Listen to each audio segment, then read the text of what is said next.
Olá galera, eu sou o professor Cadu e nós vamos resolver esse problema do ITA 2013 que diz: se o cosseno de 2x é meio, então um possível valor para essa expressão é quanto?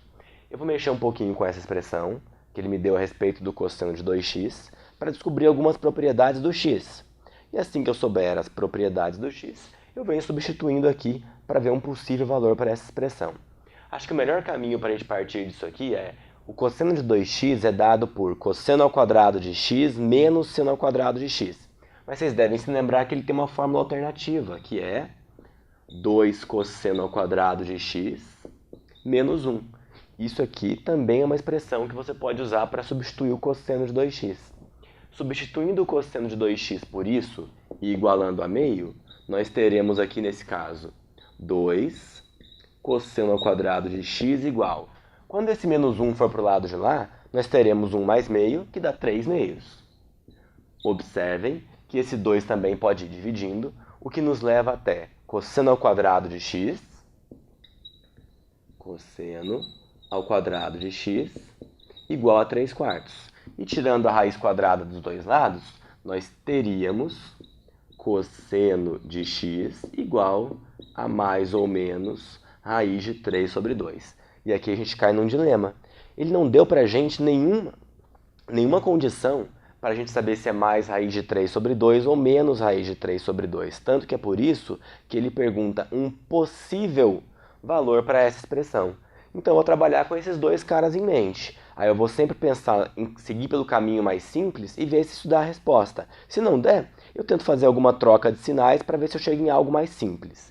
Então, se o cosseno é mais raiz de 3 sobre 2 ou menos raiz de 3 sobre 2, é evidente você lembrar das tabelinhas trigonométricas ou da relação fundamental que seja, que quando o cosseno é raiz de 3 sobre 2, o seno é meio.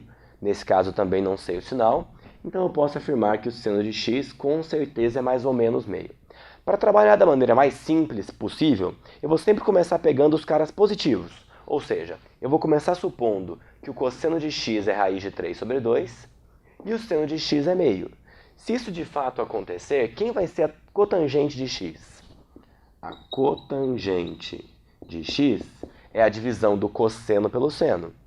Pensando nos dois positivos, se eu fizer a divisão do raiz de 3 sobre 2 pelo meio, o 2 corta com 2, vai dar raiz de 3 sobre 1, ou seja, raiz de 3. Lembrando, eu posso me surpreender no final e descobrir que vou ter que mudar isso para menos raiz de 3, por exemplo. Todos os resultados que eu encontrar por aqui, eu vou sempre pensar no sinal positivo e no sinal negativo, caso algo dê errado. Outra coisa que nós temos, a cossecante de π menos x.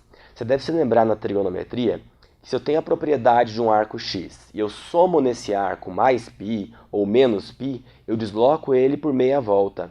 Isso nunca altera o valor, isso só pode alterar o sinal. Então pega um arco do primeiro quadrante, por exemplo, e faz ele andar π radianos para frente ou π radianos para trás, em qualquer sentido. Você vai do primeiro para o terceiro quadrante. O seu sinal pode alterar. Agora, o valor numérico em módulo de cada um deles não altera. Então, quando ele dá para mim a cossecante de π menos x, cossecante de π menos x, eu posso já começar pensando que isso aqui é a cossecante de x, só que o sinal pode dar positivo ou negativo. No meu teste final eu descubro o que vai acontecer. Como você calcula a cossecante? A cossecante é o inverso do seno. Se eu inverter o seno, inverte a fração meio, dá 2. Mais uma vez estou colocando o valor positivo, mas pode ser que dê negativo. Seguindo. Secante de π menos x, o mesmo que eu falei para a cossecante vale aqui. Se eu pegar o arco x, transformar em menos x, isso só vai trocar o sinal, talvez. Se eu colocar mais π ou menos π, isso só vai trocar o sinal, talvez. Então, com certeza, a secante de π menos x será a mesma coisa que a secante de x, podendo variar o sinal. A secante não é o inverso do cosseno? Se eu fizer o inverso do cosseno, vai dar 2 sobre raiz de 3, e depois eu me preocupo em racionalizar. Então eu vou tentar colocar aqui nessa expressão todos esses valores positivos. E se for necessário, no meio do caminho, eu volto no começo e troco algum deles para negativo, para que a expressão possa simplificar. Como que eu sei que eu quero que a expressão simplifique? As alternativas todas têm uma única resposta. Nenhuma das respostas das alternativas tem mais do que um termo. Todas as alternativas têm respostas de um único termo. Então, fazendo com que isso vire um único termo, nós teríamos cotangente de x menos 1. Isso pode ser raiz de 3 menos 1. Na parte de baixo, cossecante de π menos x, que eu vou trocar por 2, menos a secante de π menos x, que eu vou trocar por 2 sobre raiz de 3. Fazendo MMC na parte de baixo, para virar uma fração só, nós teríamos, em cima, raiz de 3 menos 1, e embaixo, o denominador único seria raiz de 3, e aqui ficaria 2 raiz de 3 menos 2. Vejam que esse já foi um bom caminho. Como que eu sei? Notem que ao colocar esse 2 em evidência, o numerador dessa fração de baixo vai ser o mesmo numerador que a fração de cima. Com certeza eu vou conseguir cancelar algo, e conseguindo cancelar algo eu me aproximo da resposta que eu queria.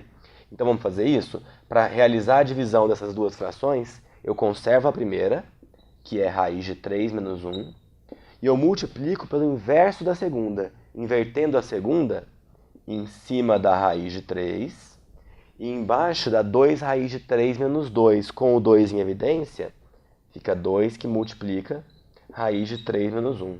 A gente já consegue cancelar a raiz de 3 menos 1. Olha o que sobrou pra gente, raiz de 3 sobre 2, que é exatamente a expressão do item A. Ufa!